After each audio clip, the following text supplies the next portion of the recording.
ሰላም ጤና ይስጥልን ውድ ሪፖርተር ተከታታዮች የሰዓቱን ዜናዎች ቀጥዬ አሰማችኋለሁ።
የኢፌድሪ የመከላከያ ሰራዊት የትግራይ ተወላጅ ከሆኑ የቀድሞ የሰራዊቱ አባላት ጋር ውይይት ማድረጉ ተገለጸ። የክብር ተሰናባቾቹ ነገ ሀገር የሚገጥማት አደጋ ቢኖር ፈጥነው መድረስ አለባቸው ተብሏል።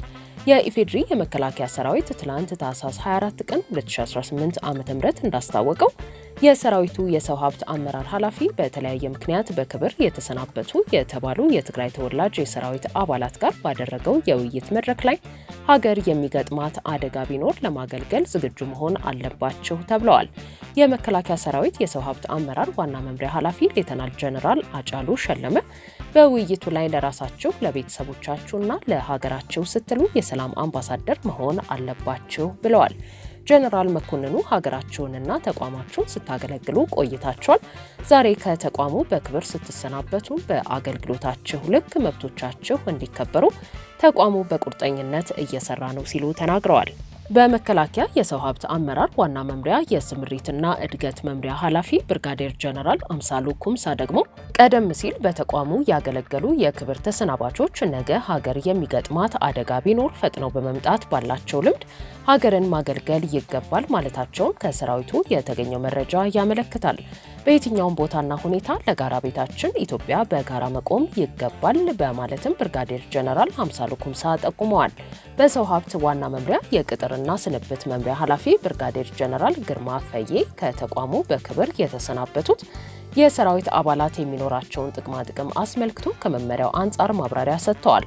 ከዚህ ቀደም በሰሜን ኢትዮጵያ ለ2 ዓመት ከቆየው ጦርነት ጋር ተያይዞ በክህደት መንፈስ ጥቃት በመክፈት ድርጊት ውስጥ የተሳተፉ የተባሉ የመከላከያ ሰራዊት አባላት በወታደራዊ ፍርድ ቤት ተከሰው ጥፋተኛ ሆነው እንደተገኙና በተከሳሾቹ ላይ ያሳለፈው ፍርድ እስከ ሞት ቅጣት የሚደርስ የነበረ ሲሆን ፍርደኞቹ በእስር ቤት ቆይተው በማረሚያ ቤት የሚገኙ 178 የሰራዊት አባላት በፈጸሙት ወንጀል ተጸጽተው የይቅርታ ጥያቄያቸውን ለመንግስትና ለመከላከያ ሚኒስቴር አስገብተዋል ተብሎ የ2017 ዓ.ም አዲስ ዓመትን በማስመልከት በይቅርታ መሰናበታቸው ይታወሳል።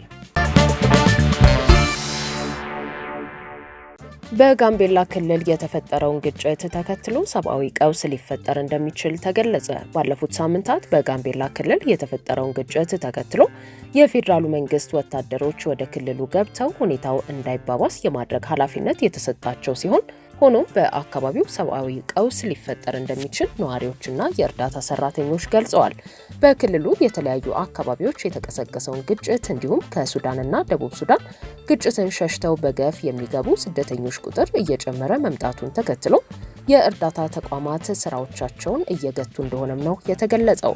በክልሉ ድጋፍ ከሚያደርጉት ተቋማት መካከል ቀዳሚ ሆነው የዓለም ምግብ ፕሮግራም ቃል አቀባይ በዚሁ ሳምንት እንደተናገሩት በክልሉ የተፈጠረውን ውጥረት ተከትሎ መደረግ የነበረበት የምግብ እርዳታ ስርጭት መገታቱንና ወደ 400,000 ገደማ የሚጠጉ ስደተኞችም በእርዳታ ላይ የተመሰረተ ኑሮ እንዳላቸው ነው የገለጹት። ግጭቱ ከአንድ ወር በፊት የተቀሰቀሰ ሲሆን የኑዌር ብሔረሰብ ተወላጅ የሆኑት የክልሉ ፖሊስ አዛዥ የአኟክ ብሔረሰብ ተወላጅ በሆነው ምክትላቸው መገደላቸውን ተከትሎ ውጥረቱ ተባብሷል። የክልሉ ርዕሰ መስተዳደር አለሚቱ ኡሞድ በግጭቱ ምክንያት በርካታ ንጹሃን መሞታቸውን ጠቅሰው ቁጥራቸው በውል እንደማይታወቅና ከፍተኛ አሃዝ ሊሆን እንደሚችልም ተናግረዋል። በጋምቤላ ከተማ ግጭቱ አሁንም እንዳልረገበና ቤተሰቦቻቸውን ያጡ ሰዎች አስክሬኖችን ከመንገዶች ላይ እንዲያነሱ ጠንካራ የሰዓት እላፊ ገደብ መጣሉንም አስረድተዋል። በትላንትናው ዕለትም 430 ሺህ የደቡብ ሱዳን ስደተኞች የሚገኙበት ጄዊ ካምፕ ውስጥ ስደተኞች በማንነታቸው ምክንያት ጥቃት እንደደረሰባቸው አንድ አዛውንት ለሪፖርተር ተናግረዋል። በክልል ውስጥ ከዚህ ቀደምም በአኟክና ኑዌር ብሔረሰቦች መካከል ከመሬት ከተፈጥሮ ሀብትና ከፖለቲካ ተሳትፎ ጋር የተቆራኙ ግጭቶች መከሰታቸው እንዲሁም በታጠቁ ኃይሎች የሚፈጸሙ ጥቃቶች እንግዳ አይደሉም። የጋምቤላ ነዋሪ የሆኑት ኒያቴኒ ኑል ክልሉ እየተዳከመ ባለው ኢኮኖሚ፣ ከፍተኛ የስራ አጥነት እንዲሁም ከደቡብ ሱዳንና ከቅርብ ጊዜ ወዲህ ከሱዳን ለሚመጡ በሺዎች የሚቆጠሩ ስደተኞች የሚሰጠው ድጋፍ እየቀነሰ መምጣቱንም ይገልጻሉ። በክልል ውስጥ ሰዎች እየተራቡ እንደሆነና ተስፋ አስቆራጭ ሁኔታዎች እየተፈጠሩ እንደሆነም አመልክተዋል።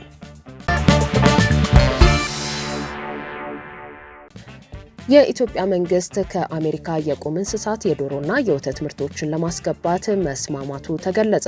የአሜሪካ መንግስት የግብርና ቢሮ የውጭ ግብርና አገልግሎት ዘርፍ ይፋ እንዳደረገው አሜሪካ የቁም እንስሳት የዶሮ፣ የወተትና ሌሎችም ተዋጽኦዎችን ለኢትዮጵያ ለማቅረብና አዲስ የገበያ መዳረሻ እንድትሆን ከሚመለከታቸው ባለስልጣናት ፍቃድ ማግኘታቸውን አስታውቋል። የአሜሪካ መንግስት እንዳስታወቀው ከኢትዮጵያ ግብርና ባለስልጣን ጋር አዲስ የእንስሳት ጤንነት ምርመራን በማጠናቀቅ የአሜሪካ ያልታረዱ የቀንድ ከብቶችን፣ የዶሮ ጫጩቶችንና እንቁላል የሚፈለፍሉ ዶሮዎችንና የእንስሳት ተዋጽኦን ወደ ኢትዮጵያ ለመላክ የሚያስችል የጤና የምስክር ወረቀት አግኝተው የኢትዮጵያ ግብርና ባለስልጣን እውቅናውን ታህሳስ 7 ቀን 2018 ዓ.ም አረጋግጧል። በዚህም ኢትዮጵያ የአሜሪካ የቀንድ ከብቶችን፣ የዶሮ ጫጩቶችንና እንቁላል የሚፈለፈሉ ዶሮዎችን እንዲሁም ወተትና የወተት ተዋጽኦዎችን ወደ ገበያዋ ታስገባለች። የአሜሪካ የግብርና ቢሮ ባለፉት በርካታ ዓመታት የእንስሳትና የእጽዋት ጤና ቁጥጥር ስራን ከኢትዮጵያ የግብርና ሚኒስቴርና በቅርቡ ደግሞ ከኢትዮጵያ የግብርና ባለስልጣን ጋር በቅርበት ሲሰራ መቆየቱን እንዲሁም የአሜሪካ የውጭ ንግድ ስርዓት የሚሆን የእንስሳት ጤና ሰርተፊኬቶችን ሲያጠናቅቅ መቆየቱን አስታውሷል።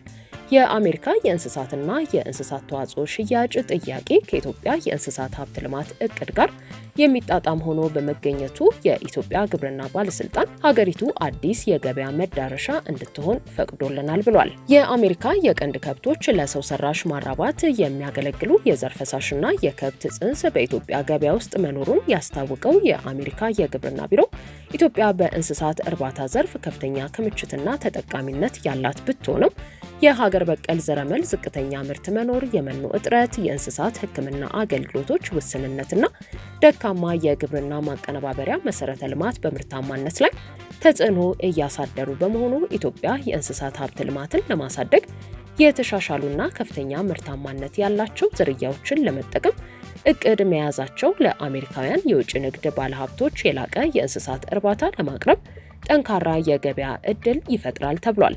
የአሜሪካ አቅርቦት ምርትን ጥራትና አጠቃላይ የምርት ስርዓትን ሊያሳድጉ የሚችሉ የዘረመልና የተሻሻሉ የእርባታ ቴክኖሎጂዎችን በማቅረብ በኢትዮጵያ የወተት፣ የበሬ ስጋና የዶሮ እርባታ ዘርፎች በሀገር ውስጥ ፍላጎት መጨመር ምክንያት ከፍተኛ የገበያ አቅም በመኖሩ ለአሜሪካ አስተማማኝ መሆኑ ተገልጿል። በአጠቃላይ የኢትዮጵያ መንግስት ትኩረት በተሻሻሉ ዝርያዎችና በይበልጥ ለገበያ በተዘጋጁ የምርት ስርዓቶች አማካኝነት የእንስሳት ምርትን ማስፋፋት ላይ ነው ሲል የአሜሪካ ግብርና ቢሮ አስታውቋል። የኢትዮጵያ የእንስሳት እርባታ ዘርፍ ምርታማነትንና ተወዳዳሪነትን የሚገድቡ ችግሮች ማለትም በዋናነት የሀገር ውስጥ ዝርያዎች ዝቅተኛ የዘረመል አቅም፣ ጥራት ያለው የእንስሳት መኖ በቂ አለመሆን፣ ተደራሽነትና ጥራት ያለው የእንስሳት ሕክምና አገልግሎቶች አለመኖር እንዲሁም ደካማ የንግድ እሴት ሰንሰለትና ሌሎችም ጉዳዮች ትኩረት ተሰጥቷቸው ከተፈቱና የተሻሻለ የዘረመል ተደራሽነት፣ የተጠናከረ አገልግሎትና የተሻሻለ የገበያ መሰረተ ልማት መኖር የኢትዮጵያን የእንስሳት ሀብት ልማት ዘርፍ አቅም እንደሚያሳድግ በባለሙያዎች የተረጋገጠ በመሆኑ ስምምነቱ ሚናው ከፍተኛ ነው ተብሏል። ውድ የሪፖርተር ተከታታዮች የሰዓቱ ዜናዎቻችን እነዚህ ነበሩ። ስላደመጣችሁን ከልብ እናመሰግናለን።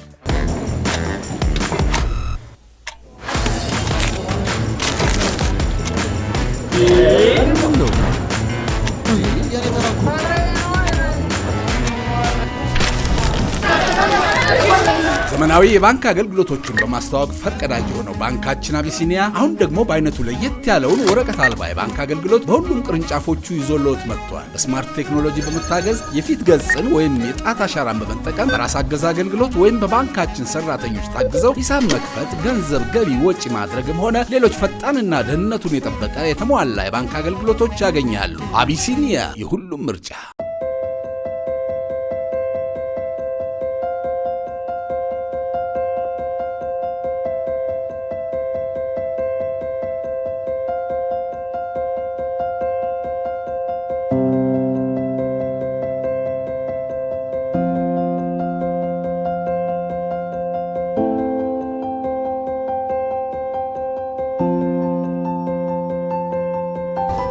አዲስ ባንክ ለስኬቱ የታመነ